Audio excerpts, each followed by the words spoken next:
Hello everyone, welcome back to my mini vlog. So guys, আজি বতৰটো চক মানে ৰাতিপুৱা ইমান মানে বৰষুণ দিছিল, ইমান ঠাণ্ডা হৈ আছিল, মানে হঠাতে মানে কি হ'ল ইমান ৰ'দ দি দিল, মানে কি কম গাই।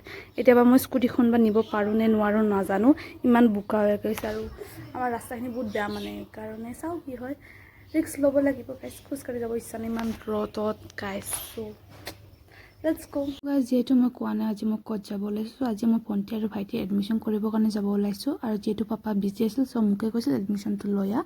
আৰু গাইজ বৰষুণটো দি পেলাই না আমাৰ ৰাস্তাটো ইমান বোকা বোকা কৰিছে, শ্লিপ খাবই ভয় লাগে।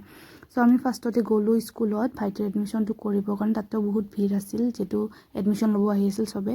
তাতে এডমিশ্যন লৈয়ে পটককৈ ওলাই মোৰ কলেজত গ'লোঁ, য'ত চিষ্টাৰে এডমিশ্যন ল'ব, আৰু তাতেও ফৰ্ম চৰ্ম ফিল আপ কৰি এডমিশ্যনটো দি আমি গ'লোঁ SBI, যিহেতু চিষ্টাৰক একাউণ্টছ লাগে, একাউণ্টছ বনাবৰ কাৰণে গ'লোঁ। তাতেও ফৰ্ম চৰ্ম ফিল আপ কৰি জমা দি আহিম, আমাক কৈছে হ'লে মাতিব। আৰু আজিলৈ এইখিনি আছিল, bye bye, thank you for ৱাচিং।